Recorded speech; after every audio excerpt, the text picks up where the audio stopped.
Minister എല്ലാ വകുപ്പുകളിലും കയറി ഇടപെടുന്നു, അത് പാർട്ടി പരിശോധിക്കുന്നു എന്നൊക്കെയുള്ള തരത്തിൽ ചില വിവരങ്ങളൊക്കെ പുറത്തേക്ക് വരുന്നുണ്ട്. പാർട്ടി സംസ്ഥാന സെക്രട്ടറി അത് വ്യക്തമാക്കിയാണ്, അസംബന്ധമാണ് ആ വാർത്ത എന്നുള്ള വ്യക്തമാക്കിയാണ്. പക്ഷേ ബോധപൂർവം ആ വാർത്തകൾ ഇങ്ങനെ വരികയാണ്. ഒരു ചാനല് ഒരു കാർഡ് ഇറക്കിയിട്ടുണ്ട്, പരിധി വിട്ട് ഇടപെട്ടത് പരിശോധിക്കും. പാർട്ടി സംസ്ഥാന സെക്രട്ടറിന് മറുപടി നൽകുകയാണ്. അങ്ങനെ പരിധി വിട്ട് എല്ലാ വകുപ്പിലും കയറി ഇടപെട്ട് പോവുകയാണെങ്കിൽ എന്റെ കാര്യം എന്തായിരിക്കും? ഞാൻ പ്രവർത്തിക്കുന്ന പാർട്ടി ഏതാ? CPIM ആണ്. കഥ കഴിയില്ല എന്റെ ഈ പാർട്ടി ഏതാണ്? ഇന്നലെ വേറൊരു ചാനൽ മണിക്കൂറുകളോളം ഇത് ചർച്ച നടത്തിയെന്ന് പറഞ്ഞു. ആ ചാനല് ചർച്ച നടത്തിയതിൽ ഞാൻ കുറ്റം പറയില്ല. കാരണം ഒരു മതരാഷ്ട്രത്തിന് വേണ്ടി നിലകൊള്ളുന്ന രാഷ്ട്രീയ പ്രസ്ഥാനത്തിന്റെ കേരളത്തിലെ പ്രധാനപ്പെട്ട ഭാരവാഹിയുടെ ചാനലാണ്, സംസ്ഥാന പ്രസിഡന്റാണ്. അപ്പൊ മുതലാളിനെ സന്തോഷിപ്പിക്കാൻ വേണ്ടിയിട്ട്, മുതലാളിക്കാണ് നമ്മളോടൊരു പ്രത്യേക സ്നേഹമുണ്ട്, നിങ്ങൾക്കൊക്കെ അറിയാലോ. സന്തോഷിപ്പിക്കാൻ വേണ്ടിയിട്ട് എത്രത്തോളം വക്രീകരിക്കാൻ വേണ്ടി പറ്റും അത്രത്തോളം അതിന്റെ ഉത്തരവാദിത്തപ്പെട്ടവർ ചെയ്യുക. അവർക്ക് അതിന്റെ ഭാഗമായിട്ട് ശമ്പളവും മറ്റു സൗകര്യവും കൂടാൻ വേണ്ടി മുതലാളിയോട് ഉള്ള താല്പര്യത്തിന്റെ ഭാഗമായിട്ട് ചെയ്യുകയാണ്. എന്നാൽ അതിൽ സന്തോഷം തോന്നിയൊരു കാര്യവും നമ്മൾ ശരിയായ പാതയിലാണ് പോകുന്നതെന്നാണ്. മറ്റൊരു മതരാഷ്ട്രവാദം ഉയർത്തിപ്പിടിക്കുന്ന സംഘടനയുടെ കീഴിലുള്ള മറ്റൊരു ചാനൽ ആണ് കാർഡ് ഇറക്കിയത്.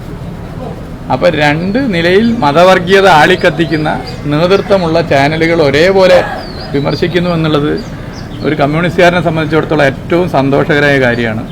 എത്ര വേണം വിമർശിച്ചോട്ടെ, അതിലൊന്നും അതൊക്കെ പറഞ്ഞു കഴിഞ്ഞല്ലോ. നിങ്ങൾക്ക് ഈ മതരാഷ്ട്രം എന്ന് പറഞ്ഞപ്പോൾ നിങ്ങളെല്ലാം ഉദ്ദേശിച്ചത് വേറെ ചാനലിനെയാണ്.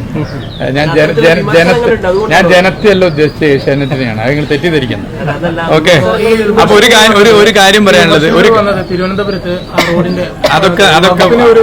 അതൊക്കെ മുഖ്യമന്ത്രി വ്യക്തമാക്കി, മുഖ്യമന്ത്രിയുടെ ഓഫീസ് വ്യക്തമാക്കി, പാർട്ടി സംസ്ഥാന സെക്രട്ടറി വ്യക്തമാക്കി, ബന്ധപ്പെട്ട മന്ത്രി വ്യക്തമാക്കി. പിന്നെയും നിങ്ങളിത് ചോദിച്ചാൽ മറുപടി പറയാൻ വേണ്ടി പറ്റില്ല. ഞങ്ങൾ എന്നൊക്കെ പറഞ്ഞാൽ ഞങ്ങളെല്ലാവരും ഒരു ശരീരം ഒരു മനസ്സും പോലെ പ്രവർത്തിക്കുന്നവരെ ഈ മന്ത്രിസഭയിലുള്ളത്. ആ പ്രവർത്തനം തുടരും. 4 വർഷത്തെ സർക്കാരിന്റെ ഭരണത്തെക്കുറിച്ച് എതിരായിട്ട് ഒന്നും പറയാനില്ലാത്തത് കൊണ്ട് കഥകൾ ചമയുകയാണ്. അതാണ് അതിന്റെ ഭാഗമായിട്ട് പോകുന്നത്. അല്ല, ഞാൻ പറഞ്ഞോട്ടെ, അതിന്റെ ഭാഗമായിട്ട് പോകുന്നത്. അപ്പൊ മുതലാളിമാരെ സന്തോഷിപ്പിക്കാൻ വേണ്ടി ഇനിയും എന്ത് വാർത്തയും ഈ പറയുന്ന ചാനൽ കൊടുത്തോട്ടെ, അതുപോലെ ചാനൽ കൊടുത്തോട്ടെ, അതിലൊരു പ്രശ്നമില്ല. വാർത്തകൾ വരുന്നതിനൊരു കാരണമില്ല. അല്ല, അത് ഞാൻ പറഞ്ഞല്ലോ.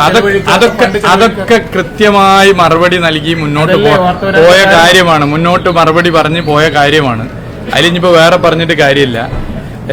മറ്റേ നിങ്ങളുടെ മുതലാളിയെ സന്തോഷിപ്പിക്കാൻ ഇനിയും നിങ്ങൾ ഇടപെടും. ഇപ്പൊ ഈ ചോദ്യത്തിന് പോലും നിങ്ങൾക്ക് ഒരു മാർക്കറ്റ് ഉണ്ട്, ഡോൺ വറി. ഇങ്ങനെ മുതലാളിയെ പറഞ്ഞിട്ട് ആ കോഴിക്കോട്ടെ മാധ്യമ പ്രവർത്തകരൊന്നും മിണ്ടിയില്ലല്ലോ എന്ന കുറ്റം നിങ്ങൾക്ക് വരുമെന്ന് കരുതിയിട്ടാണല്ലോ നിങ്ങൾ ചോദിക്കുന്നത്. ഡോൺ വറി, ഈ ചോദ്യം നിങ്ങളുടെ തടി സംരക്ഷിക്കപ്പെട്ടിട്ടുണ്ട് എന്നുള്ളത് എനിക്കതിൽ പറയാനുണ്ട്. Okay, thank you.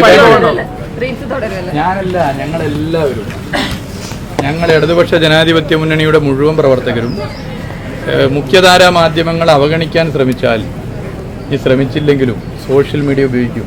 അത് ഉറപ്പാണ്. അത് എങ്ങനെ വേണം ഉപയോഗിക്കും. ഇന്നിപ്പോൾ റീൽസ് ഉണ്ട്, മറ്റെന്താണ് ഷോർട്സ് ഉണ്ട്, പോസ്റ്റ് ഉണ്ട്. ഇതൊക്കെ ഞങ്ങളെല്ലാ വകുപ്പിൻ്റെയും പ്രചരണം ഇതിൻ്റെ ഭാഗമായിട്ട് വരും.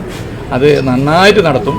LDF സർക്കാരിൻ്റെ ഭരണനേട്ടം ഓരോ ഇടതുപക്ഷ പ്രസ്ഥാനത്തിൻ്റെ പ്രവർത്തകരും ഏറ്റെടുത്ത് നടത്തിക്കൊണ്ടിരിക്കുക. അത് തുടരും. ഓക്കെ.